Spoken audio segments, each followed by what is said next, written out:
Okay.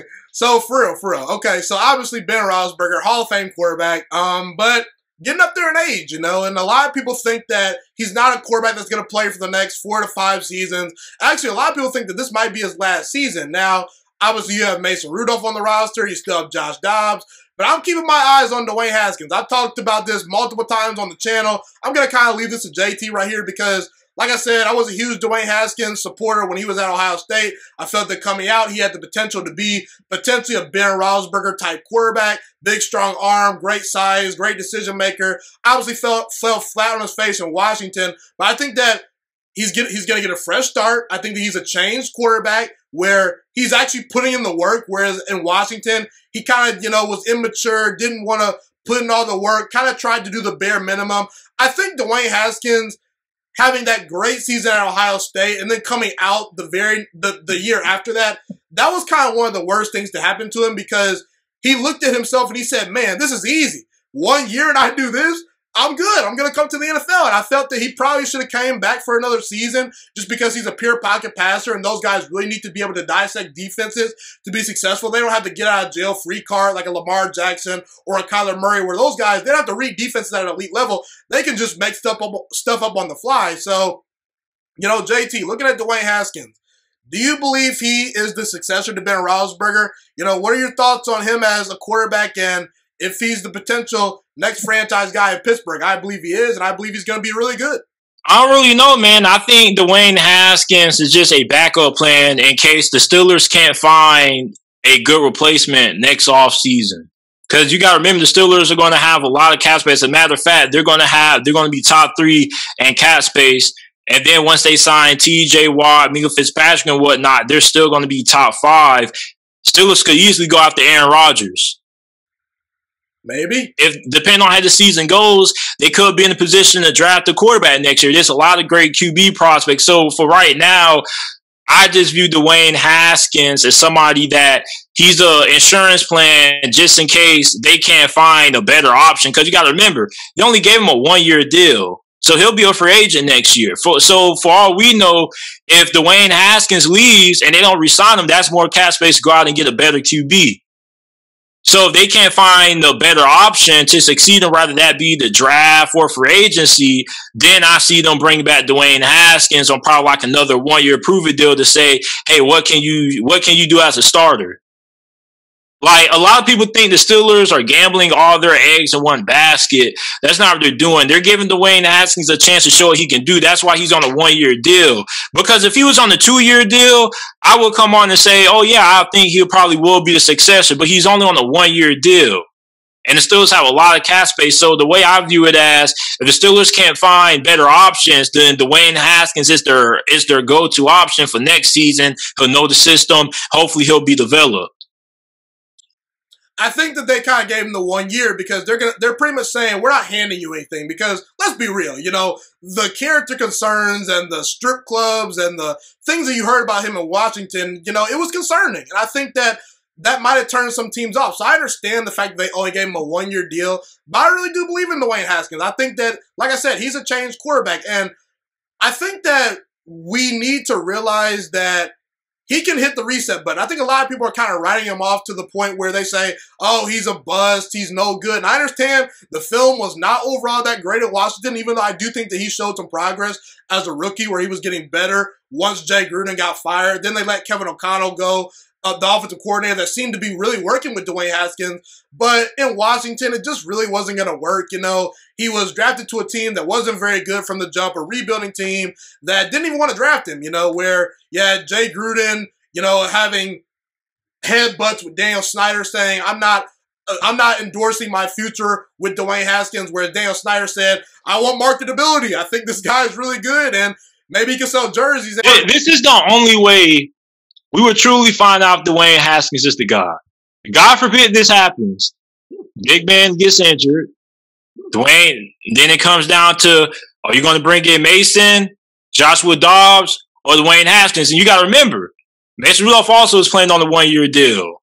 Mason Rudolph has been in the Steelers system for a very long time. Same thing with Joshua Dobbs. I will say a lot of Steelers fans are kind of done with Mason Rudolph. Like everybody. I think that Mason Rudolph. See, the thing about Dwayne Haskins is we're still intrigued because when you were drafting Dwayne Haskins, you were drafting him for what he potentially could become because he only had the 1 year at Ohio State. And I think that that's kind of what happened because, you know, he fell in the draft. You know, people didn't quite see him as a day one starter, but you felt that, okay, if you develop this guy and you put him in an offense where you're going to play to his strengths, allow him to throw the ball down the field and get the ball to his playmakers, he'll make good decisions. He'll check the ball down and things like that. But go ahead. But what I'm trying to say is, Dwayne, the only way we'll truly find out the answer to that question right now is if something happens to Big Ben, and then if we see Dwayne Haskins come in, that'll be your answer. And if he does good, that'll be your answer. But for right now, he's on a 1 year deal. And the Steelers could bring him back, but I think the Steelers are going to explore their options first. Because you got a chance to get Aaron Rodgers, then you're going to go ahead and go get him. You got a chance to get Deshaun Watson, you're going to go ahead, you're going to go get him. If you got a chance to go out and get another quarterback that can prove to be a valuable asset to you, can go get him. But if they do bring back Dwayne Haskins, then there's a pro and a con to it. You don't know how he's going to look against real NFL defenses going 100% every single day, basically. You know, like regular season action. Right now, he's just getting preseason action. Preseason isn't nothing compared to the regular season because everybody's going full speed ahead. So basically, Pittsburgh's going to take a risk because that risk is going to be you have Dwayne Haskins playing on a cheap deal, so you'll have even more cap space to go ahead and improve your needs. But on the downside, you know, he could still not be all that great. Get what I'm saying? The Pittsburgh Steelers could be in a situation where they were in 2019. They were winning in spite of their quarterback play. The way the Steelers organization is set up, I promise you, they're not putting all their. They're probably telling Dwayne Haskins, this is what they're telling them. And there has actually been some confirmation to this. Mike Tomlin and Dwayne Haskins have been spending a lot of time together. He's been trying to, you know, get in clean with Dwayne Haskins. On top of that, they have the same agent, so that makes things a little bit better. But they already told Dwayne Haskins, you have a chance to be the franchise guy. Get what I'm saying? But we really won't know until if we actually see Dwayne Haskins in a real regular season game. You get what I'm saying? But I think what the Steelers are going to do is they're just going to look at how the QB market looks next year, how the draft looks, and then, you know, if they can't get a Rodgers or maybe a Deshaun Watson, I doubt they'll try to trade for any one of those guys or give up a lot of assets because that's not Pittsburgh. So I think if they can't find any good QB in the market or in the draft, then they'll bring back Dwayne Haskins and then give him another 1 year deal, see how it plays out. But for right now, we really can't get an answer to that question until, unfortunately, if something, God forbid, happens to Big Ben. Got it. I think that you make a lot of great points. And again, I know it's a hot take saying Dwayne Haskins is going to be the guy. But I'm sticking to what I saw based on what I saw at Ohio State. And I believe in the guy, and I believe in the Pittsburgh Steelers organization. That's really the biggest reason why I'm a big believer, because let's say Dwayne Haskins went to maybe like the Falcons or something like that. Like, then does he really have a chance? You know, Matt Ryan, he's got a couple more years, you know, not really a functional organization. The Falcons are kind of a mess, but he lands in Pittsburgh, a well-run organization. And let me just say this. Hold on, time out. I'll let you speak. But Ben Roethlisberger benefited from the Pittsburgh Steelers early in his career because he was raw coming out of college. Okay, he was the third quarterback taken. He went to a small school like Miami of Ohio, but the fact that he went to Pittsburgh, it allowed him to develop properly. And once he got the keys, you know, he took it and ran with it. But go ahead. So here's the problem with that. It's the difference between when you draft your QB in the draft and when you pick up somebody else's QB. You get what I'm saying? So Pittsburgh had Landry Jones. Remember him? He was supposed to be the next guy after Big Ben. Maybe the worst backup QB in NFL history. But was he as good as Dwayne Haskins in college? Let's be honest. Yes, he was. No, he wasn't. Landry Jones was a monster. But you got to think, Dwayne Haskins only had one good year. It was an all-time great year. That doesn't matter. 50 touchdowns. Landry Jones is one of the best QBs in Sooners history. I understand that, but Dwayne Haskins was better. Bro, Landry Jones was a prolific quarterback. You're trying to die on the Landry Jones, or you're dying on that hill. That's funny. But go ahead. But I understand your point, but overall, Landry Jones had a more prolific career than Dwayne Haskins because he was playing longer. Like, the dude put up great numbers. Like, the dude, Bro, this man started as a true freshman, bro. Like numbers, like he's one of the best QBs in school history. Dwayne Haskins was behind a guy like JT Barrett. And I know JT Barrett isn't quite the NFL quarterback, but Urban Meyer, you know, he's going to play his veterans in college, you know. And really quickly, Dwayne Haskins beat out Joe Burrow at Ohio State. I know that's not the most comparable situation, but, you know, I just think you got to give Haskins a chance. I think that he has more of a chance than people realize, and we'll see what happens. That's all I'm going to say.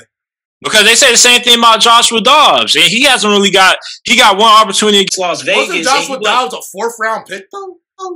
But one thing about Pittsburgh is like the Steelers don't draft QBs and be like, oh yeah, you're just going to be our backup. Like they're going to give you an opportunity. That's how they view you. They don't view the Steelers don't, and that's why people love Pittsburgh so much.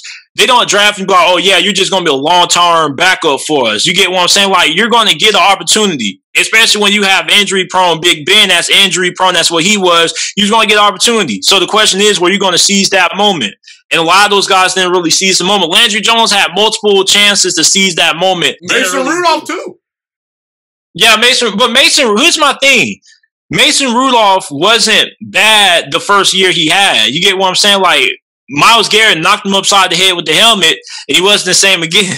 just being honest, and really, that's like his first real season. I don't think that season was all that bad. Like people try to make it seem, it wasn't great, but that's his first season ever. But once he got knocked upside the head with the helmet, pretty much was it. You get what I'm saying? But he got his opportunity. You feel me? Joshua Dobbs only had like a quarter to prove himself. It didn't go all that great. So I mean, like Dwayne Haskins, unless Big Ben, God forbid, goes down, we'll never know. We shall see what happens with Dwayne Haskins. But my eggs are on that basket, and I'm betting that money on Dwayne Haskins. My stock is going to rise eventually, and I'll be proven right, hopefully, okay? Because if I'm proven wrong, I'm going to have some trolls in my comment section and on Twitter and everything like that. I've already had some people come at you, boy, but I'm strong, I survived. But either way, thank you so much for watching this video today. Please also note that the Juiciest Sports Podcast is not just a YouTube channel. It is available on all podcasting platforms, including Spotify, Google Podcasts, iTunes, and Apple Podcasts. Also, if you enjoyed this video, be sure to like, comment, subscribe, and share this content with all your friends.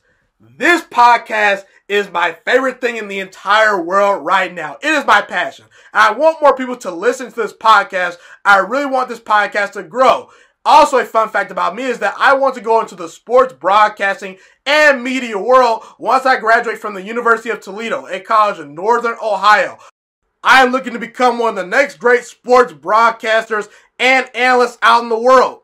And I potentially would like to start my own network if this podcast really truly grows. Or if I fall short of that goal, I would love to work for a big-time network like ESPN or Fox Sports 1. I am open to all networks. So if you believe in my dreams and you see or hear my passion through the screen, be sure to tell all your friends about the Juiciest Sports Podcast. Stay motivated, you guys. Have a God-blessed day, and I'm out.